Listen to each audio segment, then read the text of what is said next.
Welcome, everyone. Good morning to our final TalkBack of AIFF 2018. I want to first of all thank all of you for coming this morning, and those of you who participated in our Text to Give yesterday, very grateful. We made it to $8,500 of contributions. The donor was offered any support up to $10,000, so if you feel like continuing, don't stop. The number's 56512. You text AIFF, and it's open through the end of the festival. But thank you. And, well, how many of you were at the performance last night? Oh, great. Okay, most of you. So this is really the aftermath of that, but it's a broader topic that'll be of interest to anybody who cares about movies and music.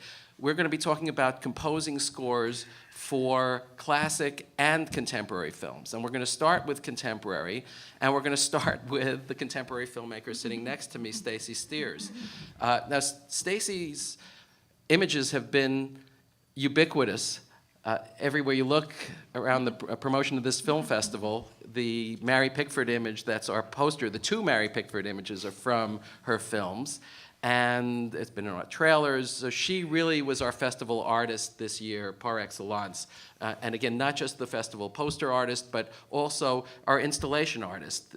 And I cannot recommend highly enough, and it's open through May 12th, her exhibition, which is part of the exhibition, The Animated Image, that's at the Schneider Museum, open 10 to 4 from Monday through Saturday. So please check that out, and it is just a beautiful, beautiful show. And what you'll get to see is you heard her pieces, her films last night with live accompaniment, and you'll get to see them in different sculptural environments that she's created to see them in, and you've most likely never seen anything like this. So. Enough on that. So Stacey will comment after Tessa and Terry. Tessa Brinckman, a renowned flutist, and Terry Longshore, percussionist. Both of them have recorded, performed all over the world, composed music. They've performed solo and in various ensembles. The ensemble they have together is called Caballito Negro, and it was Caballito Negro that performed last night and composed the music to Stacey's films. So what's going to happen? They're going to really recount for us, and I'm dying to hear about this because it's about 10 months ago, I think, when I approached them and suggested that they do this, and I want to hear what led to last night's amazing performance, and we'll find out about the process in this really specific case of doing this. So, and of course, Terry, I didn't mention, also is the professor of music at the SOU and head of the graduate program. So then we're going to, just as a continuation of this conversation on composing for contemporary films, I'm going to ask Joby just to say something. Now, this is Joby Talbot, and Joby, one of the many forms that he composes for, including ballet and opera, is film. And he has composed scores for, well, most recently, the animated film Sing that came out last summer.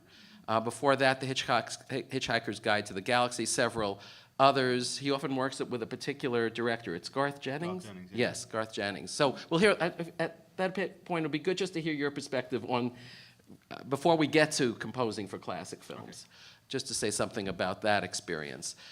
Okay, then we're going to turn to composing for classic films, and Joby will tell us about his experience composing The Dying Swan, which he did many years ago and brought back to life last night live with his beautiful performance of his score at the Music Recital Hall.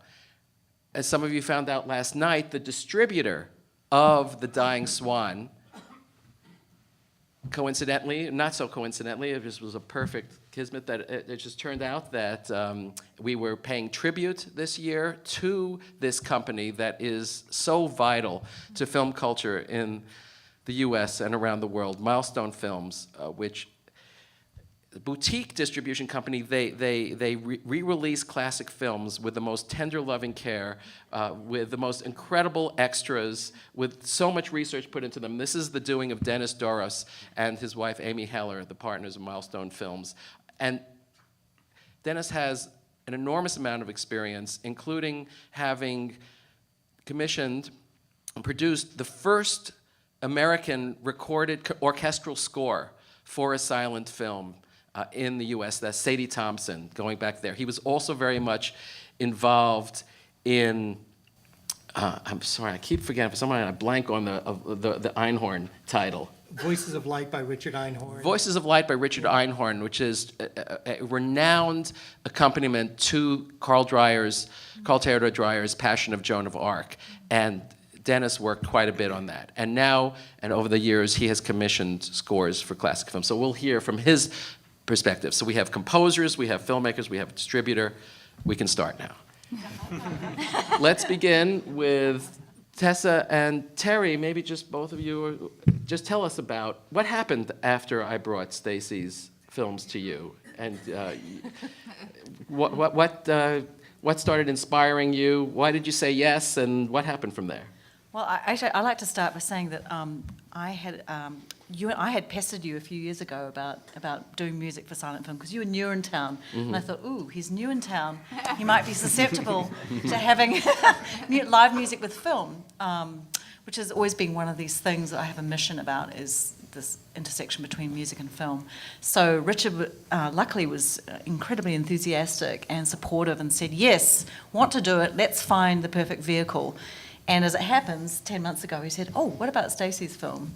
And so Terry and I, were meeting with you and really excited to do this because the idea of doing a modern film that, had just this modern perspective on life as opposed to the more old-fashioned one was really interesting to me and what we could apply to that musically.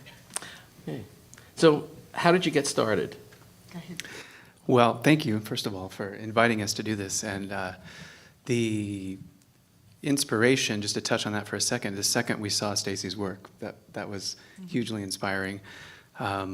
So we started by watching the films. If you don't know, Stacey's films have music already composed for them, and the versions that were sent to us by Stacey have soundtracks on them already.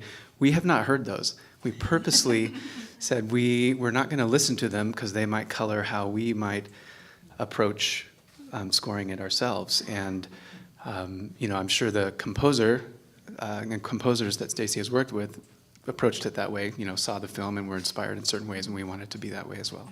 So we watched the films, and then we decided to start with The Phantom Canyon, which is the earliest of the three films, and decided on some instruments to use. We play a plethora of instruments, for one thing. So as a percussionist, I have a studio with hundreds of instruments in it. Tessa carts around 6 or 8 flutes to most of our concerts we do. Everything from the piccolo to the contrabass flute.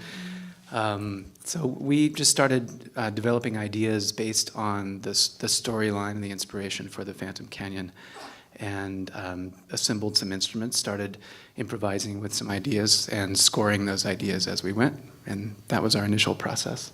And I also did some research on some of the symbols that you used. I always like to sort of dive into the kind of context that I see, and I was really interested in the story of Eloise and Abelard, which is embedded in that Phantom Canyon. At the end, there's the Alexander Pope quote. So I looked it up, and it was about this very well-known tale of these two lovers.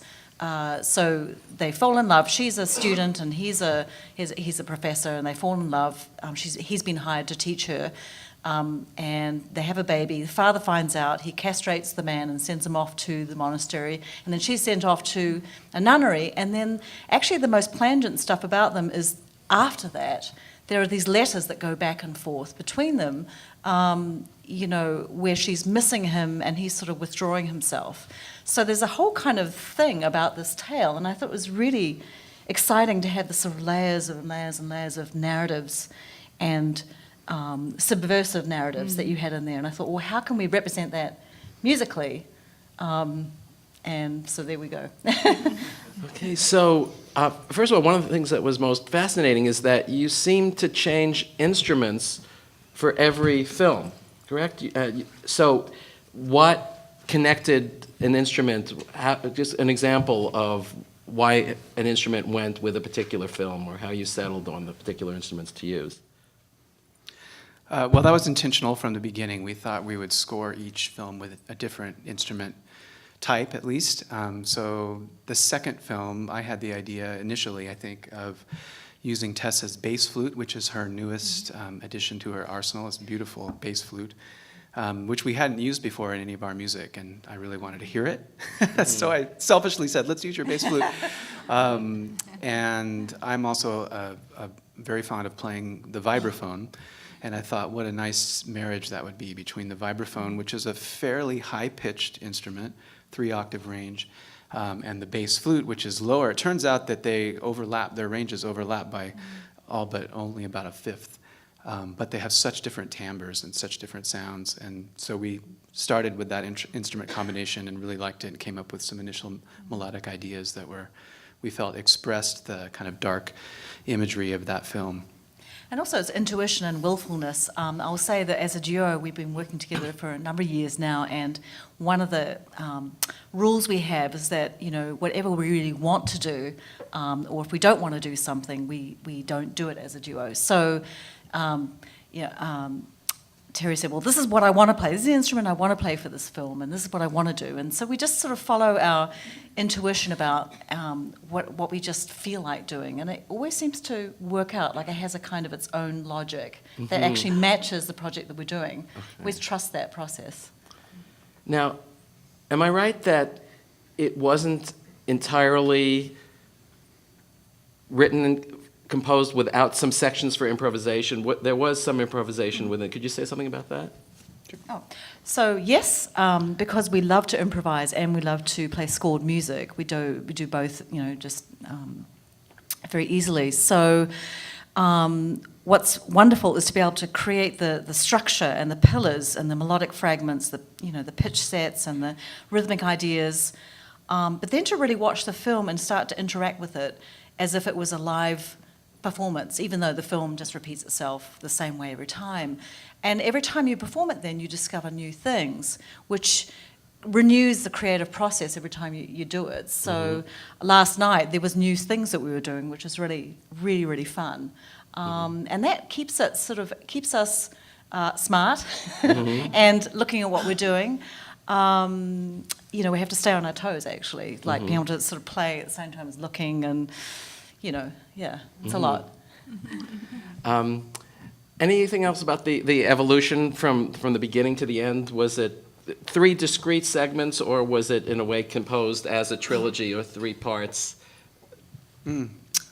Well, I think we always kept in mind the relationship of the pieces to each other, because there's some imagery relationship between the films. So we wanted to have kind of an overall vibe, for lack of a better word, I think that we were working within. We worked on the Phantom Canyon first by itself and kind of, quote, finished that one. And then we started working on the other 2 simultaneously. So we were working on Night Hunter and Edge of Alchemy at the same time. We would kind of go back and forth and work on, you know, in each rehearsal, each piece a little bit. So they were definitely influencing each other in that way. Okay. Yeah. Okay, now I'm going to turn to Stacey. Now, Stacey heard the score last night for the first time, okay? She has also been involved in the process of making these films, working with three different composers? Yes. 3 different composers for each of them. Now, we're going to look at, every one of these talkbacks has had video segments.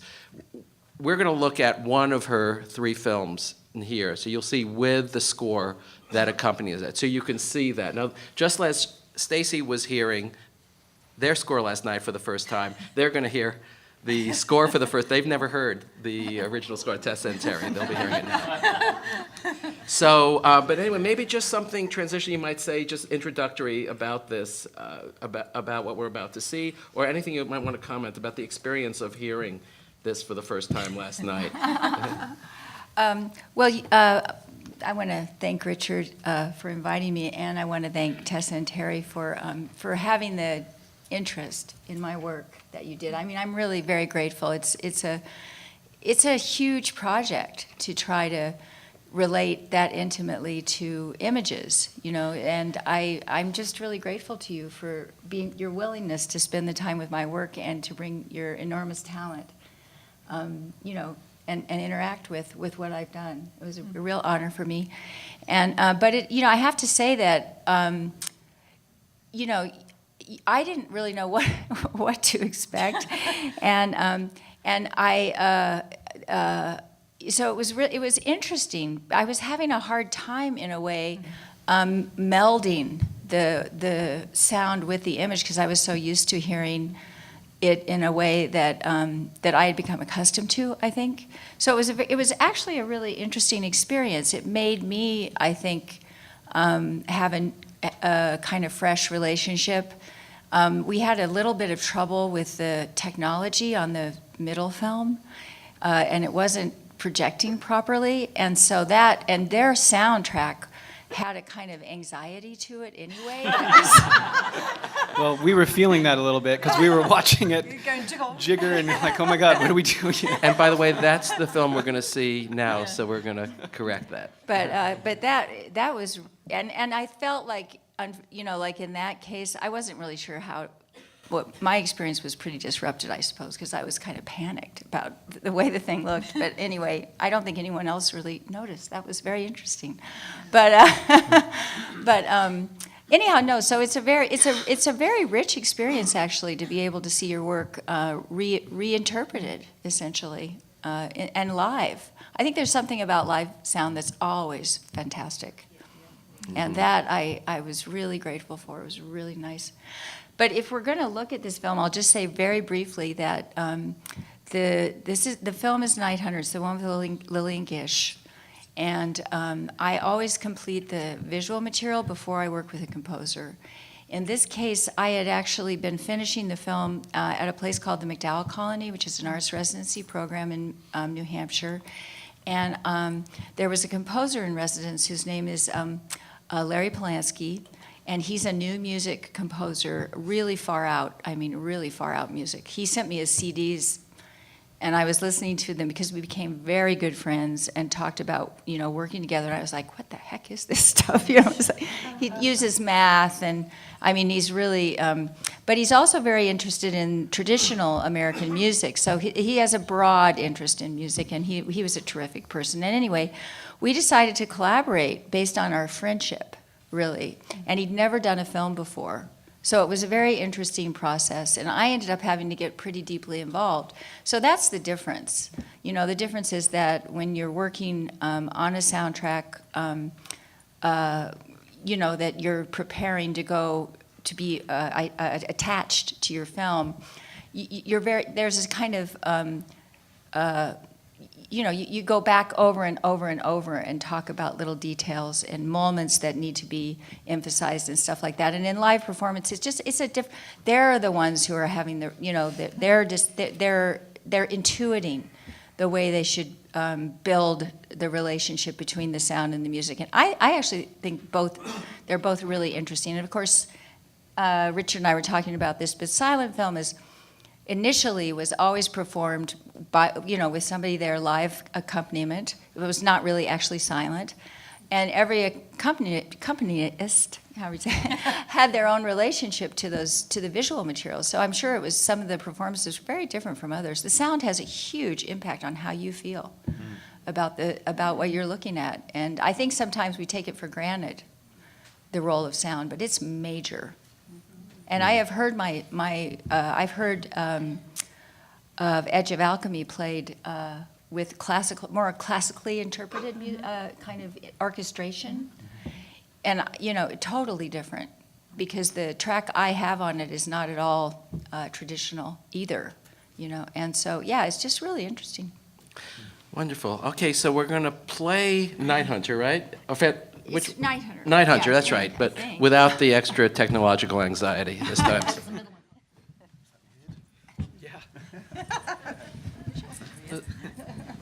So Stacey, you told me that working with Larry Polanski was a particularly great experience for you. Could you say something about the collaboration, how it worked? Well, I mentioned that Larry had never composed for film before, and it's interesting if you haven't done that. I had to actually get pretty intimately involved because he didn't understand basic things like that. You can have the sound of something appear before the object. Like if you've never done it, it's not maybe an obvious thought, but once, if you start watching films, you realize that the sound often comes in advance of what you're looking at. And there were things like that. So I actually spent almost a month, and he used to be at Dartmouth, Dartmouth College in Hanover. And a month with him, he had already collected this massive amount of sound, and we had to kind of chip away at it. So, and it was, for me, a really nice experience, because previously I had worked with Bruce Odland on Phantom Canyon, and he's much more, he had done a lot of film work, so he had a lot more, I would say, he was more savvy about how the language of working with film actually, there is a certain language that we're accustomed to in the way sound often relates to film, that if you break it, it just makes it harder to understand how they're relating, I guess I'd say. It doesn't really apply to live music in the same way. I think but you'd understand that better than me, Joe, because you've worked on films. Yeah. But there is a lot better than you, but I do understand what you mean. Yes, I'm much better than everybody. But he was a dear friend, and so Larry, actually the only time I have not worked with a friend was this last film where I actually commissioned someone, and that was a really different experience. But yeah, it was great anyway, working with Larry. Yeah. So, I'm gathering that a score like this could not be performed live, or would be difficult to perform live. It was can't imagine. layered, right, and Yeah. constructed. I think you could perform it Yeah. live. You just need a lot of technology, because there's a lot of different sound sources. Yeah. But absolutely, you can. Oh, you yeah, could. yeah. And I Well, would. I think you'd have to decide what was sound design, what was sound effects, Right, and exactly. what was music. And live, And yeah. obviously, the dividing line between those two things in this score is very confusing deliberately, and it's one of the reasons it's Yeah. so spectacularly effective, I think. Well, before we go on, I just say a little bit about the difference in the most recent film, Edge of Alchemy, and commissioning that soundtrack and that composer. Well, I fought with him.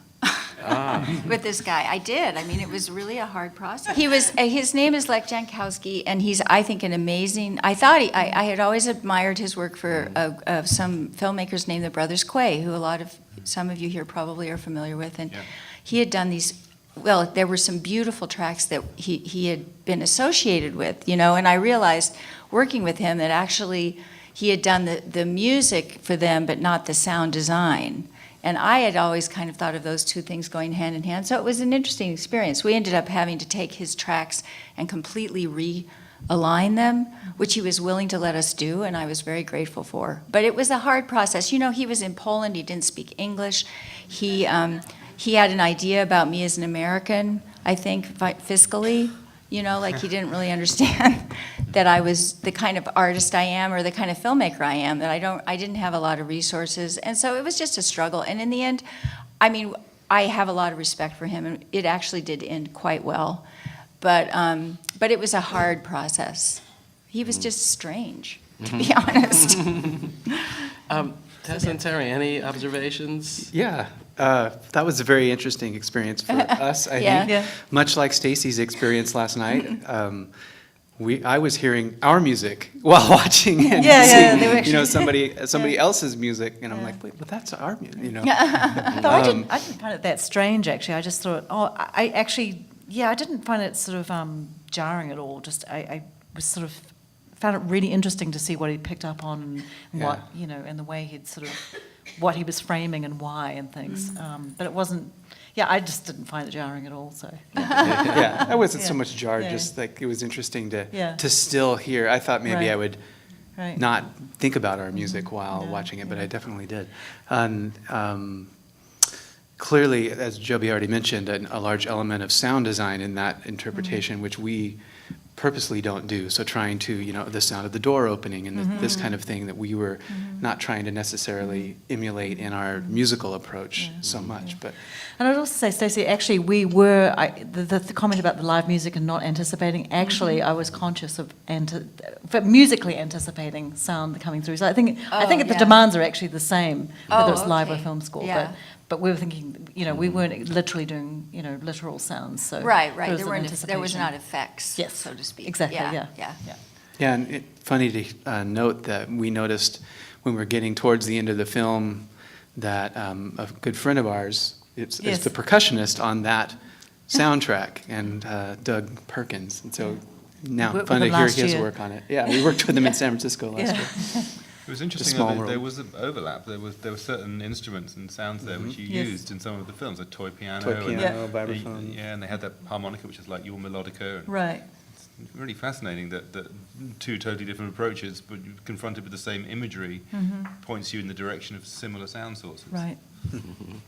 Well, let's move on to Joby now, and I'd like to hear about composing the score for Dying Swan, but maybe just say a little bit about the difference scoring a classical film and scoring the contemporary films that you have been doing. Yeah. Well, I'd like to start by saying thank you so much for giving us the opportunity to play The Dying Swan last night. It's been about 8 years since I last played it, and it doesn't get any easier. But, I mean, the main difference between scoring just, conventional commercial talkies, if we could still call them that, in 2018, is that the music has a very different role to play. I mean, if you're writing, music for a 90-minute feature, I would guess an average thing, maybe you'd write an hour's worth of music these days. Films are getting more and more music heavy as it gets easier and easier to use computers to produce endless reams of forgettable score. Because once upon a time, if you wanted a piece of music, you had to assemble a load of musicians. It was an expensive process. So you only use music where you really wanted music. Now it's just so easy. You just press a key on a keyboard and go to lunch. It drives me around the bend. But anyway, so let's say there's an hour's worth of music in a 90-minute film. How much of that music really is leading the way? How much of the music is coming to the fore? I mean, if I always come back to some of the great scores by people like John Williams. If you think about something like Star Wars, think about the moment where Luke stands on that sand dune and then the two suns rise and the set in the background. I mean, there's a moment where the music is leading the way, or when the bike takes off in E.T. But those moments are few and far between. Mostly the music is taking more of a backseat. Sometimes a very backseat is sitting behind, just providing atmosphere or maybe giving a character's point of view. Other times it's sort of propulsive, pushing things along. Sometimes it's sort of coming to us and helping us to empathize with what's going on in the narrative and with the characters.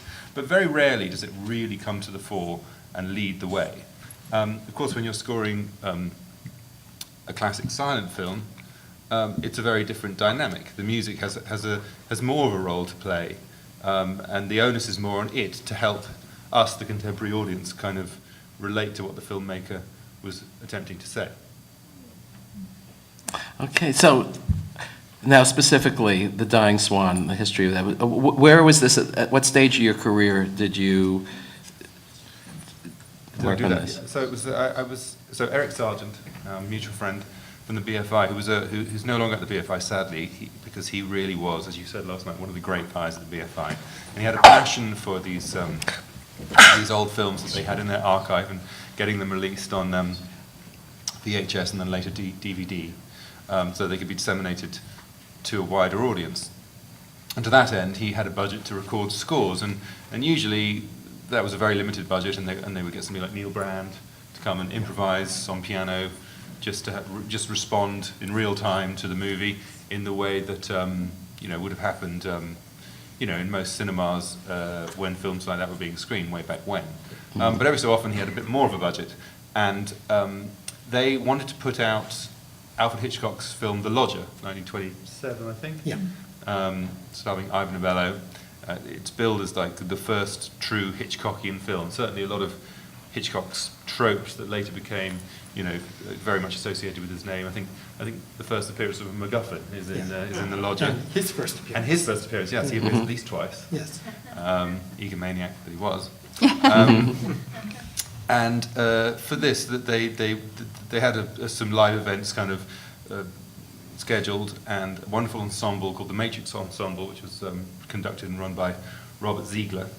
And somehow or other, my name must have come up, and I was approached and asked whether I wanted to do it. And of course, I jumped at the chance, and it was the first film I'd ever scored.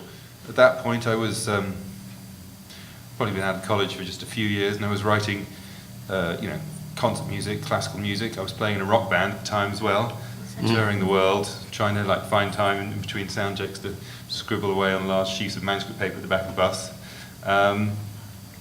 And this opportunity came along, and of course it was great.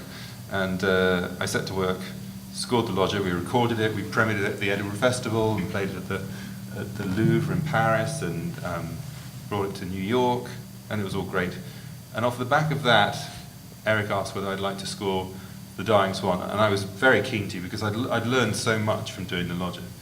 I'd learned that often when you're scoring, you can't be, especially with a big silent movie, you can't Mickey Mouse it, you can't follow what's going on quite so closely as you might do in a contemporary film where there's more discrete, short musical cues. It gets quite tiring, and there's a law of diminishing returns. So instead, you have to pick and choose when your music's going to really line up with what's happening, and when it's going to run in parallel. So there's a sense of these two discrete elements coming very closely together and moving apart again, and then coming very closely together. And I wrote the Dying Swan with that in mind, and also with with me playing it in mind. So I feel I maybe was a better pianist then than I am now, because it certainly seems a lot harder now. And we premiered it, I think, at the Queen Elizabeth Hall in London in late 2001, I think. And then 3 Evgeny Bauer films were released on DVD under the title Mad Love. And that's the story. And you said something, because I was asking about how I could get the score, and it's on the DVD that Milestone's released, Yeah. but you also said you did another... Yeah, then it's been a very important piece for me, because what I mostly do these days, or have done for the last few years, is write music for narrative ballet. I've written 2 full-length narrative ballets which co-commissions in the Royal Ballet and the National Ballet of Canada, both of which are now going out into the wider world and being done all over the place.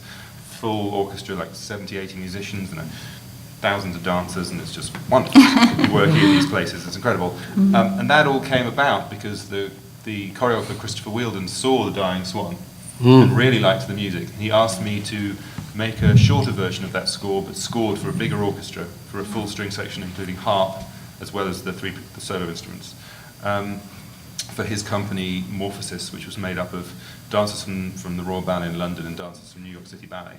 And subsequently it's been done at the Joffrey in Chicago a lot, and also at the Royal Ballet and elsewhere. And that's a version which is available commercially. We recorded that with the Royal Philharmonic Orchestra, conducted by my friend Chris Austin, with little old me on piano, with the Royal Philharmonic, which was quite surreal.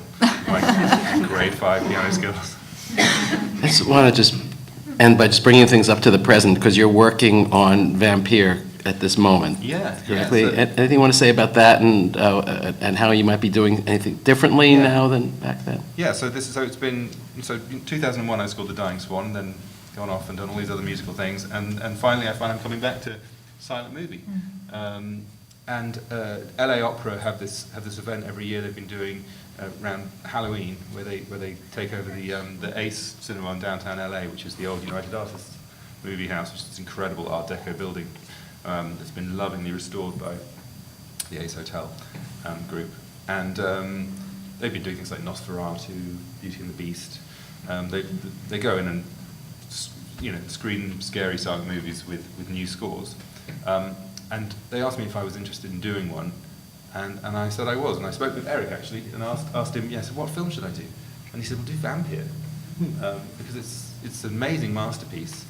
And it has an original score from the time, from 1932, but I don't know if it's heretical to say this, but I think it's terrible. For me, it just completely kills the movie Stone Dead. And I guess as a musician, you're always more sensitive to the role that music is playing than other people. I mean, I find it very hard to ignore. But in this movie, I'm like, was this guy deliberately trying to sabotage it? I mean, if every time a character comes on the screen, it's meant to be scary, there's jolly music playing. And then the love interest comes on, and it's all creepy music. And then you're meant to be scared, it's undercutting it, and then it comes in at random places, and sometimes it just stays around like a bad smell for ages. It's just terrible. So, I mean, I didn't even realise how bad it was until I watched it a few times. And then I watched it with no music, and the film just whizzed along. It was like it's just putting the brakes on the movie the whole time. I don't think I'm alone in thinking this. Dreyer did not like music. Right. As he progressed in his career, he used less and less and less. I'm not music. surprised having heard that. And that particular composer, whose name I can't remember, went on. Is he in the room? Went on to score some of the most egregious anti-Semitic films of the Nazi era. He scored the notorious film Jude Sus, So he's a bad guy.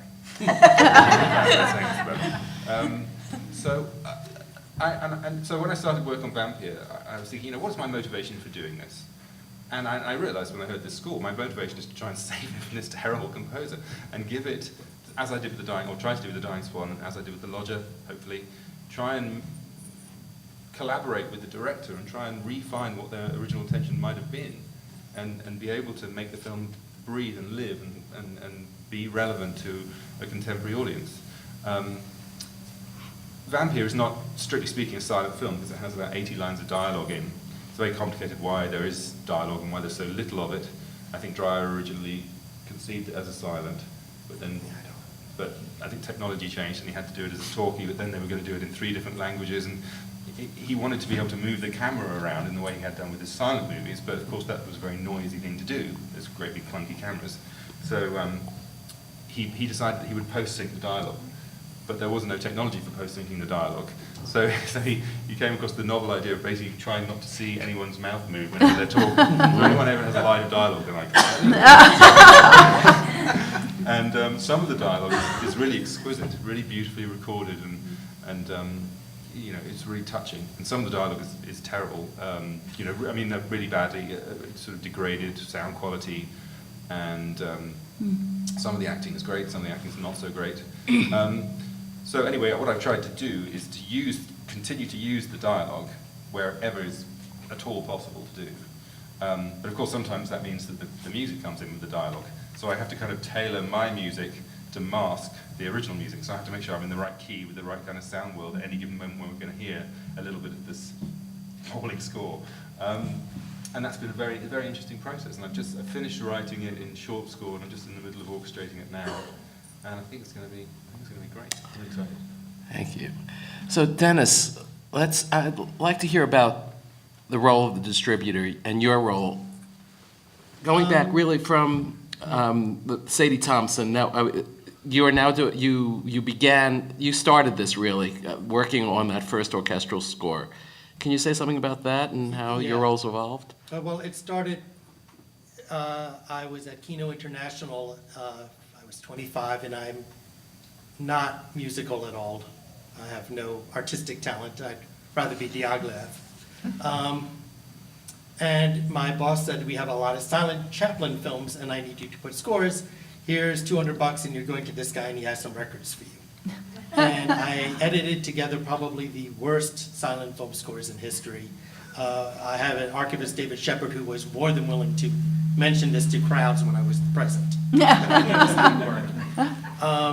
But then, and as always, almost every archivist owes to Kevin Brownlow, who is my hero, and I'm his distributor now.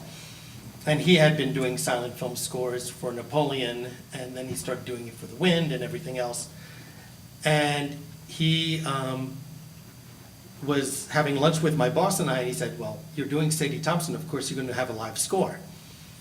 And my boss said, I guess so. And what evolved from that is it's actually the first silent film orchestral score since 1937. I think the last one, Cleao, by De La Falaise, shot in Vietnam, was the last American silent film done with no dialogue. So I was sort of recreating something that hadn't been done in 50 years. And I had no clue what I'm doing. As I said, I had no... And what you're saying is also when you're a composer back then, and you have an orchestra, you have to have somebody write the parts in pencil. Ernie Lockett, do you remember him? Yeah. Ernie Lockett, I never met him, but I called him on the phone. We discussed doing Sadie Thompson, and here's, I have the composer. And he said, oh, I did Sadie Thompson back in 1927 when it premiered. I said, you're my man. So my job has always been, as an archivist / distributor, is to service the filmmaker and the filmmaker's intentions, and trying to choose a composer and approach that serves the film itself. Now, there are no rules. I mean, that's one thing, is people will say, come to this silent film, it has a 3-kazoo score, and I'm willing to go to it. Everybody else, traditionalists, would say, get out of here. But if it works, is my philosophy. And so it can be an avant-garde score for a 1925 film, it can be a traditional score. If the composer is a collaborator with the filmmaker, it works. When the composer or musicians want to show what they can do and interpret the film for the filmmaker, it's usually disastrous. I think that's where your problem might have been, Stacey. When the composer says, I'm doing what I want to do.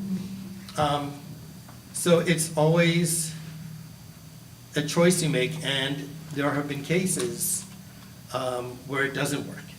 Well, actually, I did produce a new score. I just remembered that. Let's hear We it. did Ross Lippman's Not Film. I don't know if anybody has seen it on the meeting of Samuel Beckett and Buster Keaton. And the director, Ross Lippman, and I are best friends, and Amy and I are producing the film. And I met him at work at UCLA, and we're walking down the street, and he says, I'm thinking of composers for Not Film. And I said, Richard Einhorn and Mihaly V. Mihaly V is Bela Tar's great composer, and Ross just stopped. And he says, have we talked about this before? And I said, no, but it's obvious. And he says, but how do you get a hold of them? And so I took out my cell phone and called up Richard Einhorn, because we had worked together for 12 years. And that didn't work out. But we hired Mihaly V, and he did a really brilliant thing, is he composed the music for specific parts, and then sent all the individual recordings of each instrument and allowed Ross to combine and blend them as much as he wants in the other parts. And it was a real collaboration, and Ross is very musical.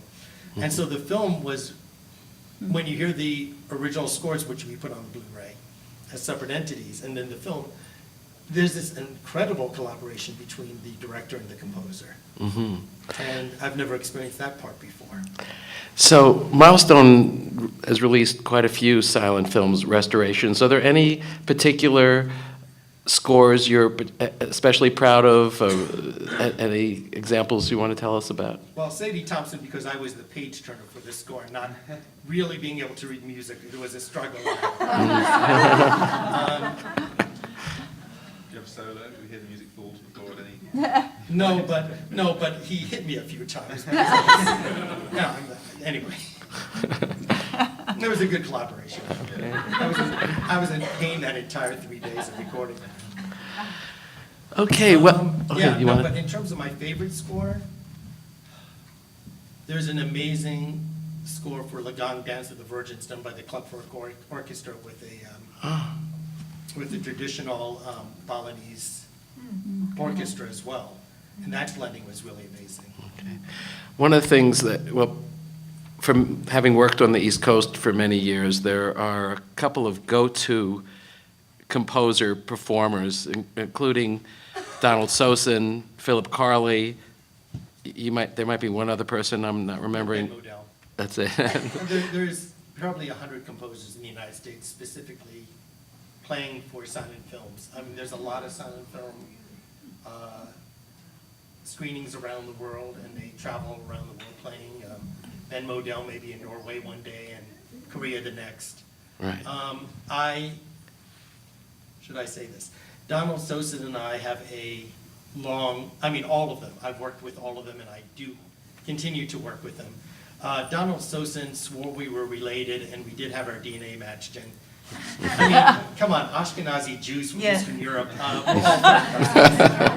And he was a third cousin, but he was 57% more Neanderthal than I am.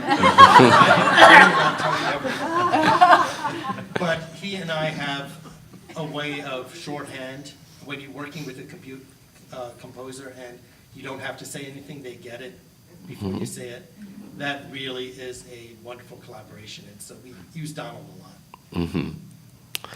Yes, I'm hoping to bring him out here at some point, because he also gives talks about the films equally.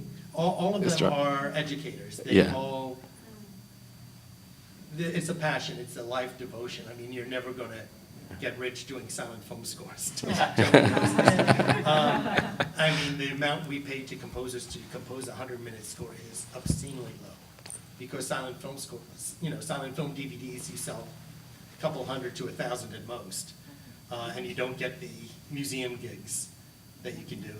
So it's really a passion, and they all go around the world teaching and educating the public.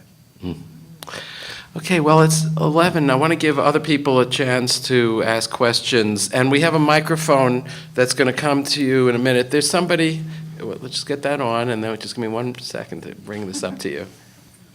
Okay, here she comes. We have somebody in front. Right in front. Right here? Oh, it's not turning on?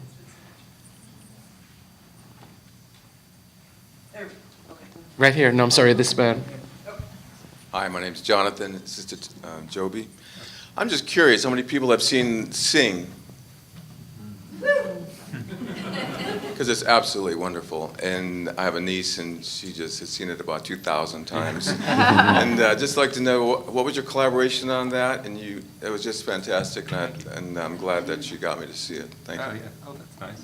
Well, yeah, it's Illumination Entertainment who did Despicable Me and the Minions that are now ubiquitous. And it's a film about, Mike Knobloch at Universal described it as a love letter to music. My friend Garth, who directed and scripted it, he's just a crazy music fan. I mean, he loves all kinds of music, and there's always music playing everywhere he goes. And they made this.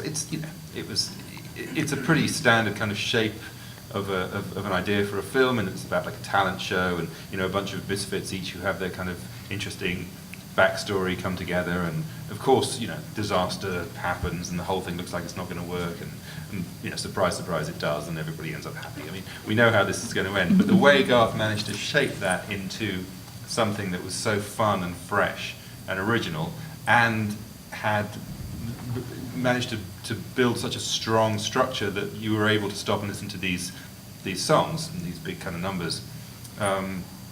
I thought it was really great, and it was really fun working. And I went to Paris and actually worked in the studios at Illumination, which is not something I'd ever done before. Usually when you're working with a director, they're off frantically trying to make the film, and you probably only get to see them a couple of times, and everything else is on the phone, and then you meet on the scoring stage. But in this instance, I was right there, and Garth would swing by whenever he could, and I'd show him what he was doing. But I actually had a great time. I really enjoyed it. I loved the film, and they just announced Thing 2, and I noticed that I'm on my IMDb page says I'm doing it. Right over here, yes, and then you. So I'll call you. My question is sort of a little bit of a follow-up. We just saw The Winter's Tale last week. It was just sublime. Oh, thank it you. really was. But I found myself wondering, as this gentleman did, here's the ballet, you have Shakespeare's story, and you're doing the music. How does that come together? Well, it takes a long time, great difficulty. I mean, it took me about 2.5 years to write that score. So yeah, it's a bit of a gamble, because if the project works, then it's going to be done loads, and that'll be worth the time and effort. But thank you so much. But if it's a complete flop, then it's never going to be seen again, and you'll wish you'd spent your 2.5 years doing something a bit more productive. The way we make these, I mean, narrative ballet is a form that's, I'll be brief about this, but it's a form that has fallen out of fashion, during the 20th century. I mean, the last one that really kind of landed and became part of the rep was Romeo and Juliet, Prokofiev's wonderful score, which I think is in the 40s sometime, late 40s sometime. And then there's a big gap where it became it became something, people would go and see museum pieces, historical, Swan Lake, Sleeping Beauty, Cinderella, Nutcracker, but nothing really new with new scores being put on. And then I did Alice in Wonderland with Chris Wheeldon at the Royal Ballet, as I say, off the back of doing the Dying Swan. And that, it kind of worked. And when they asked us to do The Winter's Tale, we holed up in Chris's timeshare on Fire Island for a few days. And we read the play, and then we just started kind of trying to knock it into the shape of a ballet. And then I had to go away once we'd done that and write the score, try and stick to all the timings we'd agreed, and stick very closely to the scenario we decided upon, and make a musical structure which he could then put the dance to. I mean, that's the trickiest thing. It's like writing a film score before you see the film. Yeah, it's really hard. You have to try and imagine what somebody might do, but but not be prescriptive about it, because obviously it's not my job to make the steps. So I had to kind of like leave room for him to have interpretation. And then, as in a film, I mean, sometimes the music is very storytelling-y, and other times it can take more of it can have more of its own inner logic, and leave that job to the choreographer more. And you know, we've worked a lot together, and I'm proud of that piece. I think we got it right. So, Tiffany? So I want to thank you all for joining us here today. This is a two-part question for Joby and Terry. For Joby, could you speak to some of who your musical influences were growing up, and also what's your favorite film composer that has made a huge impact on your work? And then for Terry, when you get stuck as a composer, the muse, the artistic creativity, how do you restore your creativity? In other words, where do you draw inspiration from? Thank you. I grew up playing. Does this work any better? Oh, maybe if I hold it close to my mouth. I grew up playing in orchestras, wind bands, rock bands. Any kind of music I could play, I played. And the music that I was exposed to at that, when I was a teenager, is the stuff that still really I keep coming back to. So, Stravinsky, Sibelius, Mahler, Shostakovich, Ravel. I just love all that music. And then equally, James Brown and Curtis Mayfield and Leroy Hudson, and I'm kind of a sucker for like 70s funk and soul. Just seems like everything that happened before drum machines came along, I'm just mad for.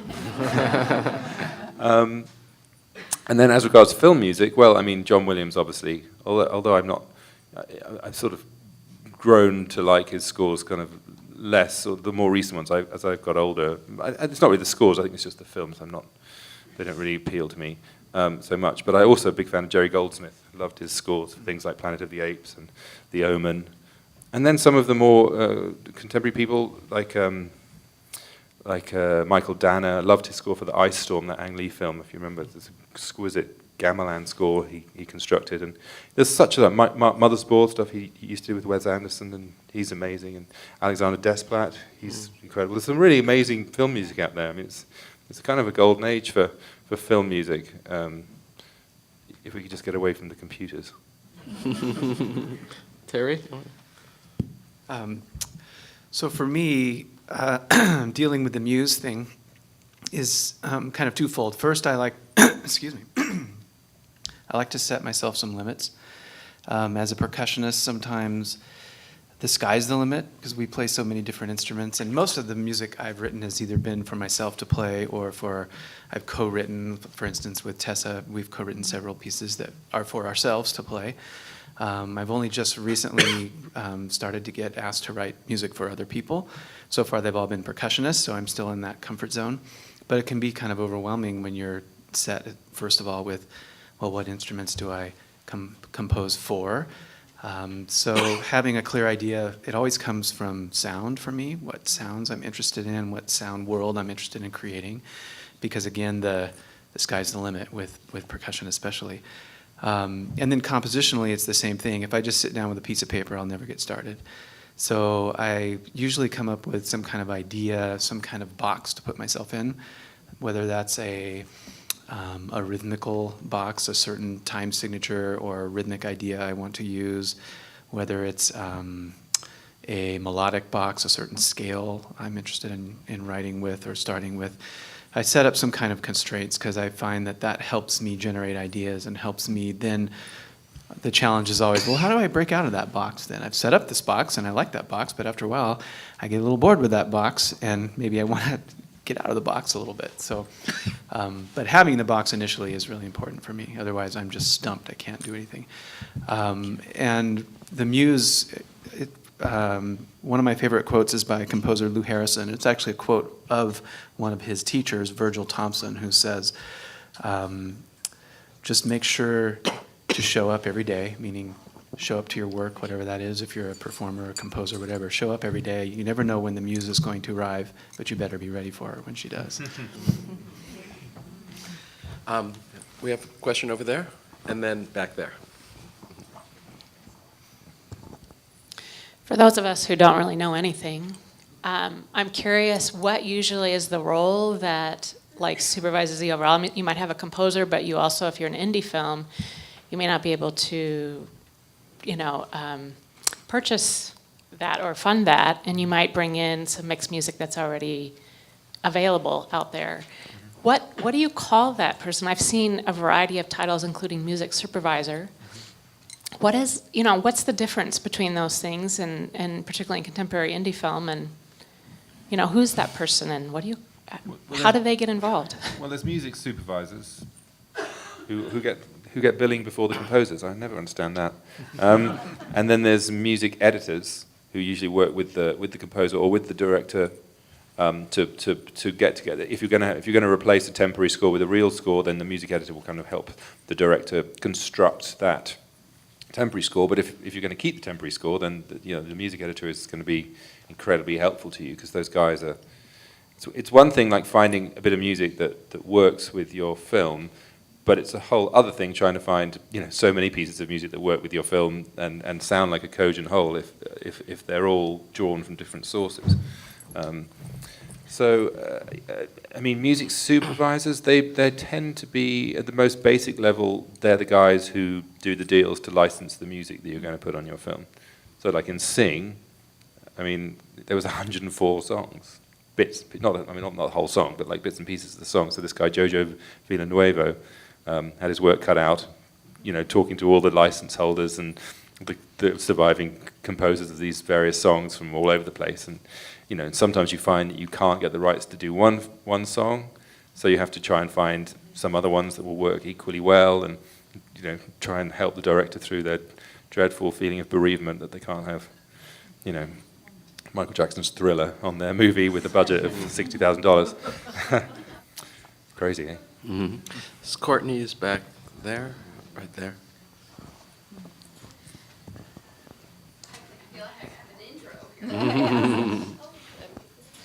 Thank you. I was wondering if you would talk, and all of you, a little bit more about the internal logic to music. And I'm kind of asking this from the perspective of, I'll kind of decode a lot of things in the world, but I'm really flummoxed by music. But when I'm listening, I'll put on Pandora and maybe put on, Beethoven. It'll go on for hours, and then suddenly it'll start playing more kind of classical sounding soundtracks. And I can always tell that it's a soundtrack, but I don't know why. So like a classical piece will sound sort of like, I know it's very general, I'm really ignorant in this field, but I can always tell when it's a soundtrack, and I'm wondering, is there a narrative syntax for soundtracks that you work with that's different from a musical piece that's not going with the narrative, and kind of how does that work, and how do you think about it? Well, you have to leave room for the film. I mean, that's the thing. If you're writing a symphony, then that's the only thing that's going on. So it needs to kind of tick all the boxes and fill the entire canvas. I mean, you're talking about, when you set out to write a piece of music, you need to know what your canvas is. You need to know where your frame is. How, what are you trying to achieve here? How big is it? And if it's a standalone piece, it's got to fill that entire canvas. But if it's going to be complemental, then it's got to leave room for whatever else is happening. So the dialogue and the sound effects and of course the visuals. So it will have a different kind of motivation and tone. And that's not something you necessarily think about a lot. You just put what you're doing up against picture, and you think, does this seem too busy? Do I need to leave more room? And then of course, the decisions you're making are not purely musical decisions. If you're writing a symphony, then you decide that the first tune is going to be 8 bars long and it's going to be this fast. But when it's the picture, you find that you're halfway through your lovely 8 bars of tune, and we cut away to something entirely different. So you have to try and finesse it so that it seems like that you're making logical musical decisions, whereas in fact you're responding to illogical, unmusical decisions that were made about other things like telling the story. So that's probably why they sound different. Well, also I have a comment about that too, that, especially with Hollywood scores, do you remember the score for American Beauty, the sound of that? Okay, so what I noticed was when that came out and it was successful, that so many other, films and TV shows use that same kind of melodic, instrumentation and stuff.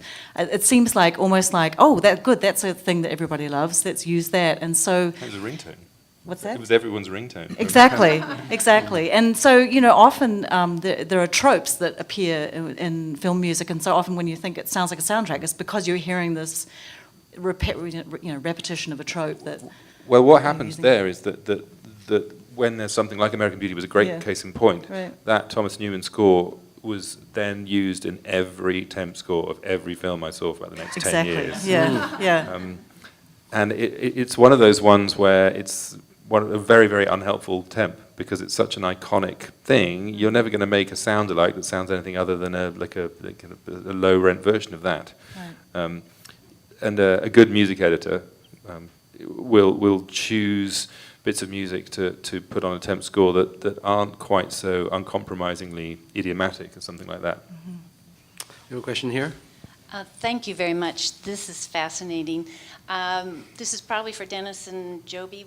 I'm taking a class that is covering classic documentaries, and we just saw a reissue of Nanook of the North, which is a very good movie. The soundtrack was totally wrong, totally inappropriate.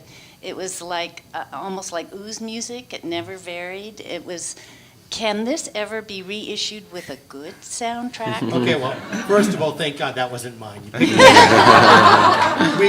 When you think of Milestone, you do a lot of adventure exploration films, and we've done a ton of them. It's a public domain film, so it can be done again. The problem is that there are so few sales that when somebody comes out with a decent version, and there are two, I think Flicker Alley and Criterion have put out two different Blu-rays, so you can probably listen to the other, but the problem is that the finances of silent film is sometimes you're just stuck with a score you know doesn't work. I've only replaced a score, but Scorsese took an entire score that they paid I don't know how many millions of dollars for and replaced it with Bernard Herrmann. We can't do that. So, but it does. Yeah, I've sat in so many screenings of silent films and said, I want to get out of here.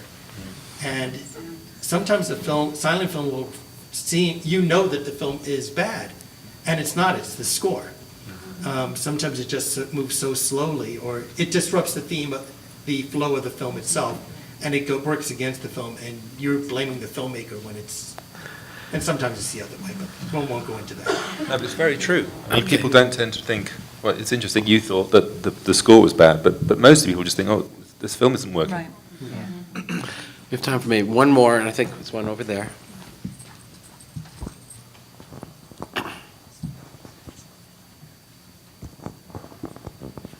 Thank you. This has been really interesting. I'm an editor, and so I'm interested in kind of the nuts and bolts of the collaborative process. For example, Joby, you mentioned the times in contemporary films where the music really signals an important thing, the bike taking off in E.T.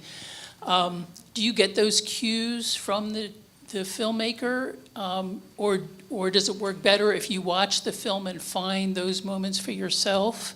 And then similarly for Stacey, do you, once you get the,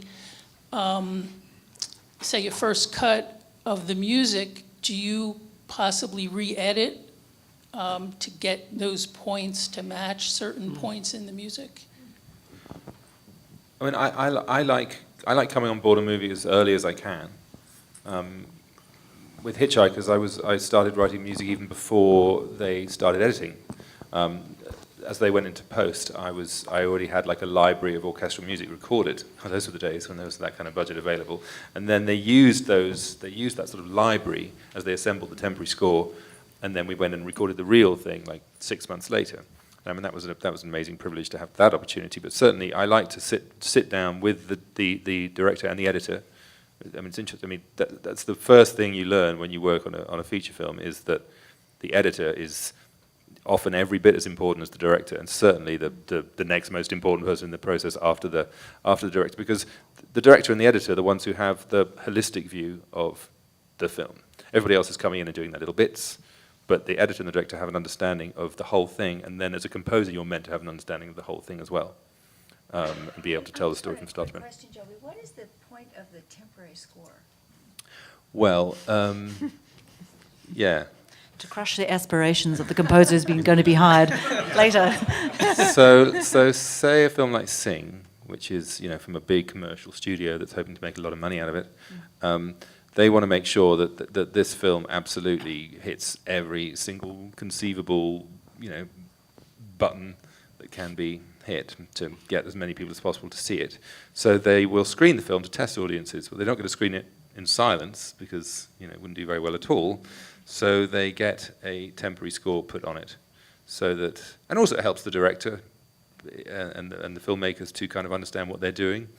I mean, any editor will have music just as part of the process, wouldn't they? I mean, you would put music just to get a sense of pacing and tone and then so that, and then it's become that the temp score has become this quite tyrannical kind of entity, and that often it becomes hard to move away, very far away from that temp score. And there've been some famous examples where there was one recently where the director was so attached to what they had on their temporary score that as the composer tried to take it away from that, he kept pulling it back, closer to it. So the composer cleverly kept the email chain so that when the composer of the original piece sued, he could say, well, it's not my fault.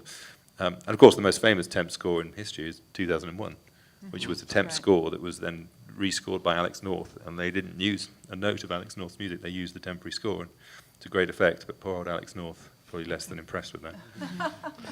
So, Stacey, Oh, yeah. I forgot what you asked me. about whether you have ever changed the imagery of the cut to the music. As an animator, the music has to change. So honestly, I lock the picture.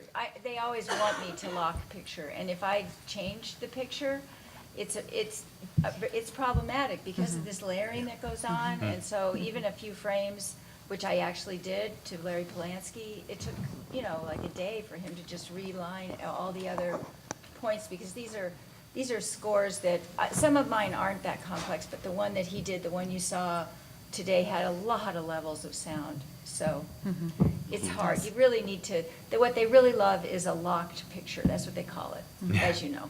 Holy Grail. Never get it. I think it's like a unicorn. There's no such thing as a locked picture.